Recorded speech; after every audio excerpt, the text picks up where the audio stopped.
Hey guys, and welcome back to my channel. So as you guys can see by the title of this video, this is going to be a video all about piercing advice. I've definitely had my fair share of piercings along the way. I have done like a whole separate video on my piercings, so I will leave that video down below in the description box if you guys missed it. So I got my first piercing when I was 10 years old, and then I didn't get any more until I was 18, and then I kind of went a bit crazy. I'm now 23 and I believe I've got 16 piercings. I haven't gotten any more since I filmed my other video just because I am saving for a wedding at the moment. But I've definitely learned a lot along the way, so I thought I would collectively make that into a whole video and just chat to you guys in case you guys haven't gotten any piercings before and are thinking of getting pierced, or if you have got pierced but you find them painful or you struggle with like the healing and stuff and just want to get some tips. So hopefully this lighting is okay. I'm using my new ring light, so I've written everything down on my phone, so if I am looking down and not specifically looking at the camera, then that is why. But yeah, without further ado, let's jump into this video. So I've got like a few different tips for like before you go and get pierced, when you are getting pierced, and after you got pierced or got your piercing. This isn't going to be in any particular order, so I'm just going to like read it out in the order that I kind of came up with these things. The first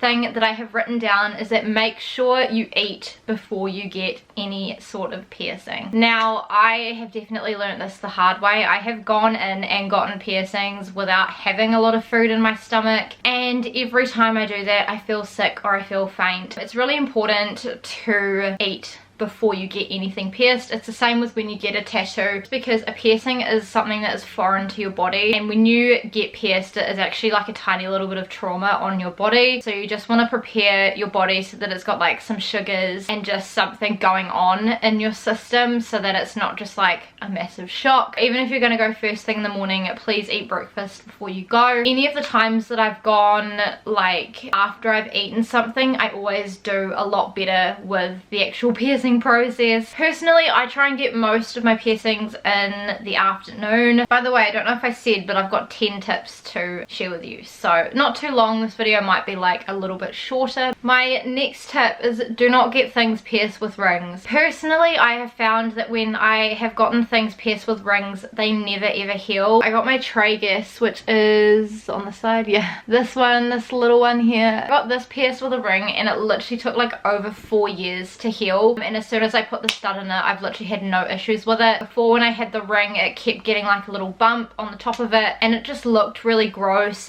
It was like pussy for like ages and it just wasn't a good time, to be honest. So like anytime I've gotten like cartilage, even my daith, which I've now got a ring in it, but I've changed it to a ring after getting pierced with a bar, things just heal better with bars. It's a lot less heavy on your piercing as well. I know it may not look the cutest, but I would rather have something that heals very well and heals quickly than something that looks cute and is a nightmare and takes forever to heal, and usually that is what the piercers recommend for you to do as well. My next tip is to listen to the aftercare on cleaning and also when to change jewelry. If you don't clean your piercings, there is a good chance that they won't heal. Sometimes people can get away with it with not cleaning them and they heal, but essentially when you are piercing yourself, you're creating an open wound, and if you don't keep the open wound clean, it's gonna get yuck and it's gonna get gross and infected. And also like when to change jewelry. So like if a piercer tells you not to change your jewelry for 6 weeks, just wait the 6 weeks. It's really not that long of a time, because if you're constantly changing jewelry, like especially if it's a new piercing, your body isn't used to having a hole there, and your body's automatic reaction is gonna be to want to close it up. So like the more you like change and fiddle with things, the more damage you're actually gonna do on your piercing. And a lot of people can find that they lose piercings that way, and then I feel like your body doesn't even get used to the jewelry, and I feel like it may have a higher chance of rejection. When you're getting pierced, get pierced with something good quality so that you don't actually have to worry about like changing it in and out to like something better or something cute. Just pick something that you like to start off with that is good quality and get it pierced with that. So you can clean piercings with like a few different things. I personally just like using salt water, natural thing that cleans. You can also get little sprays and stuff. I would not recommend getting the one from the piercing shop because because in my opinion it doesn't work. That's personally just me, but yeah, you just want to be careful. You don't want to use anything that's too strong. I have thought about doing a video on how to clean your piercings, so if you guys would be interested in seeing that, let me know down below in the comments, because I definitely can film that as well, because quite frankly a lot of mine do need a clean. And you do also want to make sure that you're cleaning them like well after they've healed, just so that they don't get smelly and gross and that they're just kept really nice and clean. The easiest way to do that is obviously just in the shower. My next tip is for like when you're prepping to go and get pierced, and that is to bring your ID. So every time you go into a piercer's they will ask you for ID, unless you're a regular there and you can get away with it. I know personally that was me when I lived in Hawke's Bay, because like I said, I've got so many, and all of these I got done in Hawke's Bay. I haven't gotten any more while I've been up here in Auckland, purely just because a lot of the ones up here in Auckland are super duper expensive. But like I got to the point where like I was a regular and they didn't need my ID. But yeah, if you're new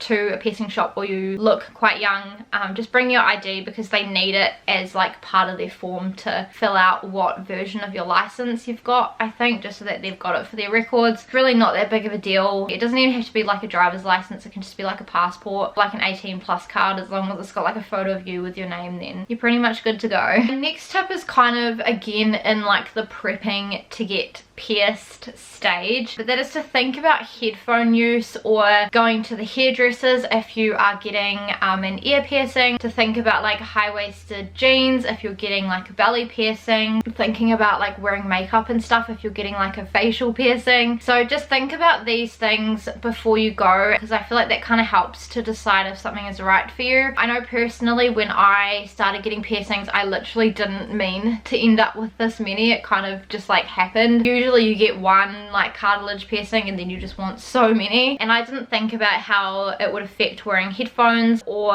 the painfulness of going to a hair salon. When you have a lot of ear piercings, you have to go to like a hairdresser like that you trust, that you know is going to be really careful with all your piercings and not like yank any of them out when they're trying to do your hair. I've definitely like hated getting my hair done more because of having all these piercings. Headphone use, I can't use, well, I choose not to use the little like AirPods that go in your ears, just because I do have a Daith, which is this one in here, so that would affect it. And then I do also have my tragus and a conch and a rook that sits down in here. I do actually need to change my rook bar because it is really long. It's still the one that I got pierced with. It doesn't mean that if you get these piercings that you can't wear headphones, because you probably can, but I just choose not to, because anytime like you kind of put anything near like a piercing, it's going to irritate it slightly. I have used over the ear ones with all my piercings and it's been fine. So personally that is the type of headphone that I prefer to use. And then high-waisted jeans if you're getting your belly done. So I wore high-waisted jeans when I got my bottom belly button done, and it rejected because the jeans just kept pulling on it. And when I got my top one done, I wore a lot of like low-rise and mid-rise pants and a lot of dresses, so it wasn't pulling on my belly, so that one healed fine. High-waisted jeans, they're still in fashion, but it's more of like the low-rise that's coming back, so maybe if you are wanting a belly piercing, maybe it's a good time to do it. My next tip is to do your research on piercing places. Don't just go somewhere because it's cheap. Don't go to a pharmacy where they don't know what they're doing. Go to someone that you trust, because a lot of the time the piercer that you go to can affect how things heal because of their technique, their experience, all that kind of stuff. Personally, back home in Hawke's Bay, I would go to Laura from Pierce It. She now works in the Napier store and she's been piercing for like 10+ years. She's super duper friendly and we always have a really nice chat. So like anytime I get jewelry changed that I can't do myself or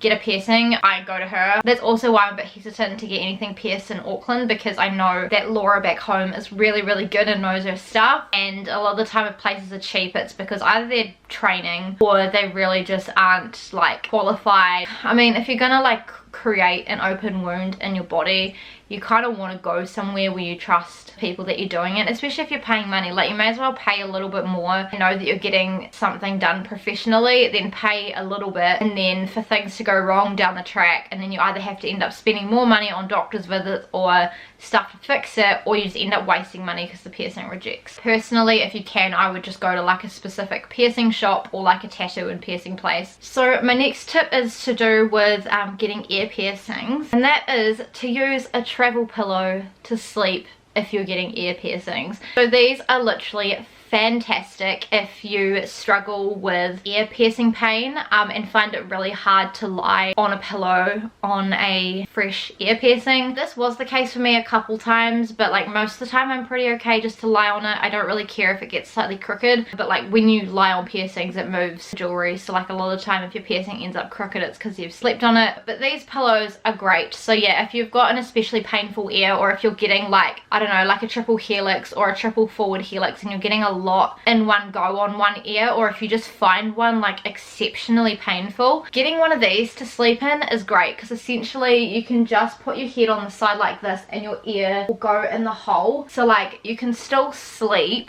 and it's comfy, but then your ear isn't like directly touching anything, so it gives it a little bit of oxygen to breathe, but it also will help you to not feel in so much pain. This one I think my mum actually just gave me as a Christmas present, but you can get them from like Typo or Warehouse or Kmart or Farmers. Just get one that's super soft and super comfy. They won't cost you a lot, and yeah, just lie on it like this and it will just like change your life, I swear. So my next tip is to do with jewelry and metals, and that is to look for stainless steel, titanium or sterling silver or like gold jewelry, because those metals are the best ones. They might end up costing you a little bit more, but they won't rust, they won't go green around your ear either, and they will just help your piercings heal a lot better if they are of a good quality metal. I don't mind putting like crappy jewelry in like my first 3 holes, but I don't really want to put any crap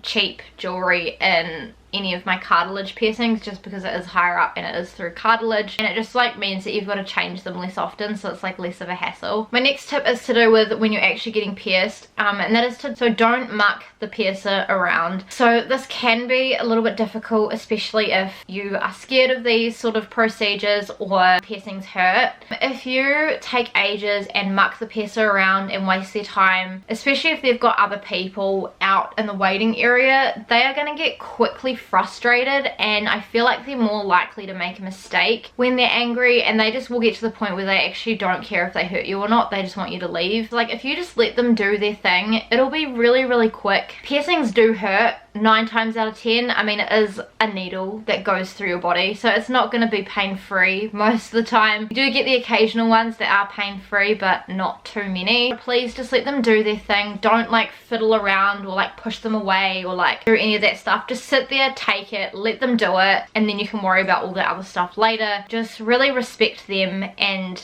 their time, and it will just make the experience so much better for you. Like I think if you're a bit nervous about it, maybe just talk to them about something that's unrelated to piercing. That way it kind of distracts your mind, and then you guys can end up having a good conversation if you're nervous about it. And then my last thing that I wanted to put in this video, which I feel like is a no-brainer, but I feel like I need to say it, and that is that piercings are for everyone. So you don't have to be edgy to get certain types of piercings. Piercings don't mean anything. They're essentially just something that you like the look of, so you want to do it, or maybe like you want to do it in memory of someone, or you're doing it as like a fun experience with like the girls or the boys or whatever. Don't think about it too much. If you want to get a piercing on a certain side or in a certain area, just go for it. Don't worry about what anyone else says or thinks. I've got so many piercings, and that doesn't mean that like I'm edgy or this, that and the other, because I really don't think I am. Like piercings can be really elegant if you've got a lot of them. It just comes down to how you style them most of the time. I am quite like a girly girl, so like you can still have like as many piercings as I do and still be a girly girl. If you want to be edgy, you can. They don't make you look tacky if you style them nice. It just means essentially that you like the piercing and you want to get it. Definitely don't be afraid to get like a certain piercing because you think it'll make you look a certain way. I think even just go on Pinterest and like do some research, because a lot of the time it does come down to like the jewelry that you pick. So there we go guys, that is all my piercing advice that I have for you guys that I wanted to share with you. Again, I feel like this video has been a little bit shorter, so hopefully you guys don't mind. If there is any other piercing related content you want me to do, let me know down below as well. I have thought about getting like another couple of piercings maybe and bringing you guys along. But yeah, if there's anything specific you want to see, if there's any piercing that I've got that you want me to talk about a little bit more in depth or make a separate video on, let me know, because I could also do that as a series as well. If you guys enjoyed this video, please give it a big thumbs up and subscribe to my channel if you haven't already. Please make sure to turn on the notifications and check out my social media. It's always linked down below in the description box, and I'll leave my piercing or like my body mods, I don't actually know what the playlist is called, but I will leave that playlist down below if you do want to go and watch any more. Let me know in the comments down below what piercings you guys have, or if there's anything, any advice that you guys have that I may have missed that you guys think is quite important to share. Leave that down below as well, because yeah, it'd be great to like all help each other out. It's definitely like tips and tricks that you learn the longer you get piercings, and a lot of these things are like things that I wish I knew before getting pierced. Hopefully this has helped you, and yeah, I shall see you guys in my next video. Bye.